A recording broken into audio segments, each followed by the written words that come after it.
Allez, salut à toi et bienvenue dans cette toute nouvelle vidéo dans laquelle je vais t'apprendre déjà qu'est-ce qu'il faut faire avec un apport de 100 000 €, d'accord? Si jamais tu avais 100 000 € de côté, qu'est-ce que je te conseillerais de faire? Et je vais te donner bien sûr les erreurs à ne pas, surtout pas réaliser avec cette somme d'argent. Mais ne t'inquiète pas, je vais t'expliquer tout ce qu'il y a à savoir juste après le jingle.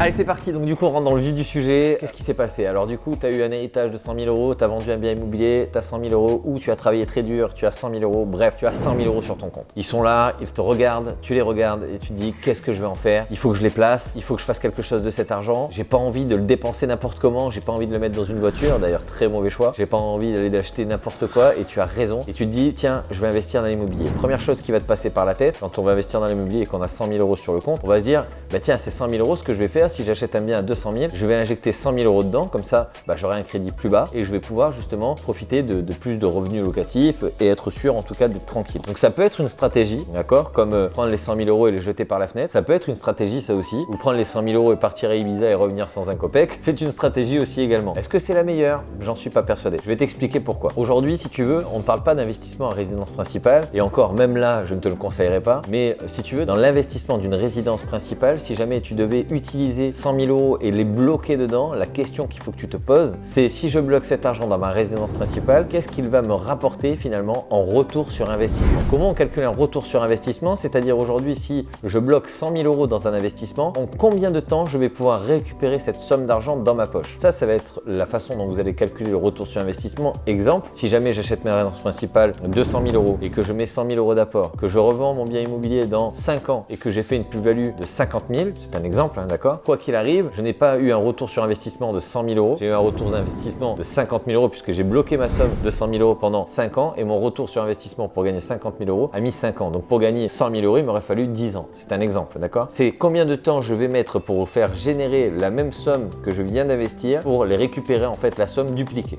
Ok? Donc là je vais te donner un autre exemple. Demain je mets 100 000 € dans un investissement locatif. Cet investissement locatif me rapporte 1 000 € de cash flow par mois, d'accord? Donc sur un an ça fait 12 000, sur 10 ans ça fait 120 000, donc sur 8 ans à peu près tu auras récupéré ton argent, donc le retour sur investissement de ta somme investie est donc de 8 ans. Maintenant, si aujourd'hui tu as 100 000 € de côté et que tu te dis ces deux méthodes sont les bonnes, moi je vais t'en donner une autre et je te la conseille réellement. Pour moi, si je devais, alors déjà je vais partir dans ton raisonnement, si jamais moi je devais bloquer 100 000 €, je bloquerais 100 000 € pas plus de 6 mois et ça serait dans des opérations d'achat-revente. C'est-à-dire aujourd'hui, le but est d'acheter le bien, de le diviser, je vais faire aucun travaux dedans, j'achète, je découpe, je revends. Pas de problème, là j'envoie mon cash, je sais que dans 6 mois je le récupère, pas de problème, aucune difficulté et encore, si je peux, j'emprunterai le maximum possible auprès de la banque. Mais si jamais je dois le faire, j'aurai aucun problème parce que mon retour sur investissement, dans 6 mois en tout cas, j'aurai récupéré mon argent et la somme investie déjà sera revenue dans ma poche, mais elle m'aura généré du cash. Ça veut dire que le rapportant argent, c'est-à-dire entre le temps que j'ai bloqué cette somme et combien elle m'a rapporté, ça valait le coup. Ok? Si aujourd'hui tu bloques 100 000 € dans un investissement locatif et que finalement tu as zéro,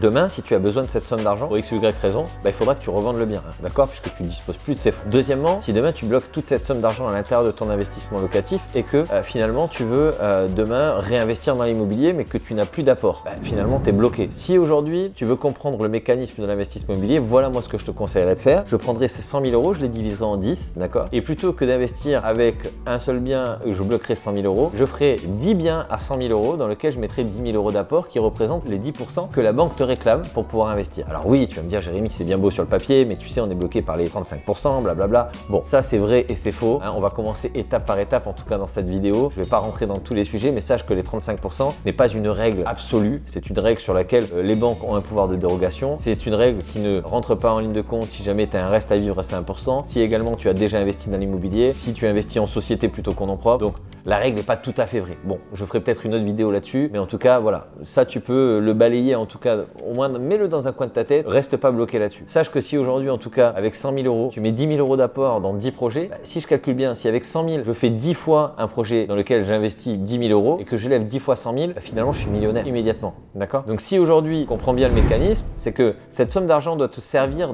à lever des fonds, ok? Le but d'un investisseur, c'est pour un minimum d'argent, je veux lever un maximum de fonds. Alors c'est pour pour ça qu'on bataille toujours pour mettre du sans apport. Parce que si aujourd'hui, imagine, j'investis dans l'immobilier, je mets 0 € dans un investissement immobilier. J'ai un retour sur investissement infini. J'ai mis 0, ça me rapporte de l'argent tous les mois. C'est-à-dire je gagne de l'argent tous les mois pour de l'argent qui n'est pas à moi. C'est-à-dire que j'ai emprunté à la banque, j'ai donc mis un locataire à l'intérieur, le locataire rembourse mon crédit. Je gagne de l'argent tous les mois, de l'argent que je gagne tout de suite, immédiatement, qui vient dans ma poche. J'ai le montant du crédit aussi qui est payé par le locataire, donc cet argent-là, je le récupérerai le moment de la vente. Mais il y a aussi également le montant de la plus-value, puisque le bien que j'achète aujourd'hui, dans 10 ans, il ne vaudra pas le même prix. Donc je vais aussi récupérer le montant de la plus-value. Donc finalement, en fait, avec 0 € d'investissement, je m'enrichis tous les jours, je m'enrichis à la fin, je m'enrichis tout le temps. Donc c'est pour ça qu'aujourd'hui, il faut bien comprendre qu'il faut absolument aller chercher le crédit. Et je vais t'expliquer aussi également quelque chose d'important. Demain, tu bloques 100 000 € dans un investissement. Je te souhaite pas qu'il t'arrive quelque chose, je te promets, j'espère que tu vas vivre heureux avec beaucoup d'enfants, etc., etc. Maintenant, si demain, il t'arrive quelque chose, malheureusement, tu as une maladie ou n'importe quoi, tu te fais écraser par une voiture, je te le souhaite pas,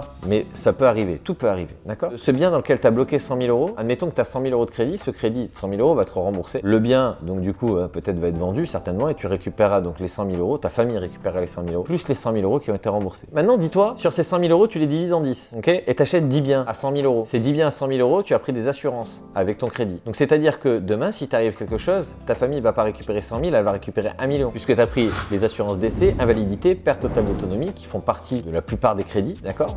D'ailleurs, de tous les crédits, je pense maintenant. Donc, si tu veux aujourd'hui, si tu penses long terme, même là, demain, si tu t'endettes correctement, d'accord, bien sûr, dans de bons projets, etc., que tu fais pas les choses n'importe comment, quoi qu'il advienne, et je sais ô combien c'est important, je suis père de famille, je sais ô combien c'est important de laisser quelque chose à ses enfants, de ne pas laisser rien le jour de notre départ, au moins pour qu'ils puissent déjà perdre un proche, c'est déjà terrible, mais si en plus de ça, tu laisses la famille sans rien, c'est très compliqué. Donc dis-toi que l'avantage avec le crédit, c'est que tu vas avoir les assurances qui vont couvrir l'intégralité de ta dette, et même si demain il t'arrive quelque chose, et qui, voilà, même si tu ne décèdes pas et que c'est une maladie ou quelque chose, ou un handicap, même là, les crédits seront pris intégralement en charge, et tu pourras donc te concentrer uniquement sur le problème, et non sur le problème plus les problèmes d'argent. Donc c'est ça qui est hyper important, il faut vraiment avoir une vision très très long terme. On a la chance aujourd'hui de pouvoir s'endetter énormément en France, bénéficier d'un levier bancaire extraordinaire. Je ne sais pas combien de temps ça va durer, mais je te souhaite vraiment d'en profiter au maximum et de comprendre que le crédit, c'est la vie. Donc voilà en tout cas mon avis sur les 100 000 €, ce que tu dois en faire, enfin ce que tu pourrais en faire. Je peux pas te dire ce que tu dois en faire, mais en tout cas moi ce que j'en ferai, je les diviserai en 10 et j'investirai donc dans 10 fois 100 000 €, ce qui me permettrait d'être millionnaire en quelques mois. Donc voilà pour cette vidéo, j'espère qu'elle t'a plu. Bien sûr, si tu as des questions ou des critiques, je suis ouvert, ça me fait grand plaisir. Vas-y, tu les mets en commentaire et je me ferai un plaisir de faire une vidéo ou en tout cas de t'y répondre. Si jamais tu veux en savoir plus sur l'investissement immobilier,